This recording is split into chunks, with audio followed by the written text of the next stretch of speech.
Subscribe to the MZTV. نصلي على رسوله الكريم أما بعد فقال رسول الله صلى الله عليه وسلم يجيء الناكح يده يوم القيامة ويده حبلاه.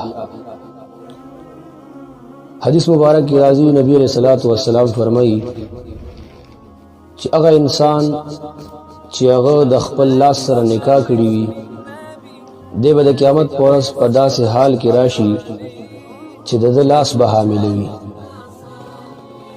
دی حدیث مبارک کی نبی علیہ الصلوۃ والسلام مونږ ته دا خبرداری راکړي چې د خپل لاس سره نکاح مکوئ. لاس سره نکاح کولو مطلب دا دی چې سړی په خپل ځان باندې په خپل غسل واجب کی.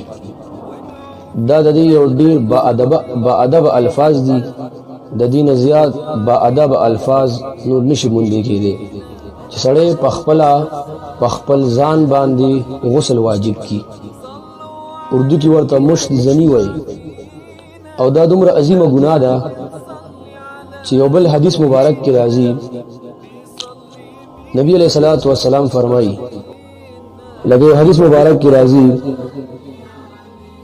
چې د زنانو سره عزل کول مطلب دا سپرمز منی بهر تویول دا داسې دي لکه څنګه چې په زمانه جاهلیت کې خلقو جنکای پزمکه کې خخولي.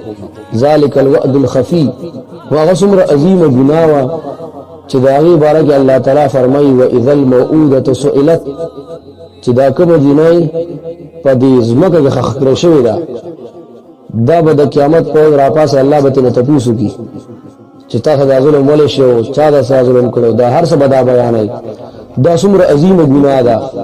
نو دغه رنګ چون کې د دې کترونه الله تعالی انسانان پیدا کړي نو دا کتری اس بي ساده سے زر غرزول دا داسې دا لکه ژوندۍ ماشومان یا جنکې یا ماشومان هغه په زمکه کې خخول نو څومره چې هغه عظیمه ګناه ده داسې دا هم عظیمه ګناه ده.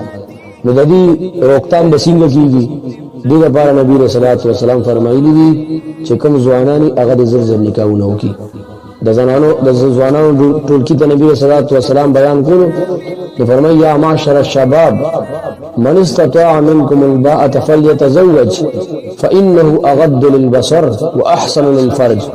ای ځوانانو ټولګیا چې تاسو کې څوک د نکاح طاقت لري هغه نکاح وکړي او څوک د نکاح طاقت لري هغه د رجوع نشي. نو کوم ځوانان اول خو پکا د سړی فورا نکاح وکړي لکه علي صاحب د نبی سلام فرمایي یو څه نه مرستو کوا یو پکې دا شی مرستو کوا چې کله ځوان علي کی یا ځوان جنۍ وي هغه لزر نکاح کوا دا مرستو کوا نو فورا د نکاح وکړي او که نکاح ني وسینی نبی د رجوع نشي. نبی اسلام فرمایي په خپل به نبی صلی الله علیه وسلم د زیارت او د کور روزه به نبی صلی الله علیه وسلم نیوله.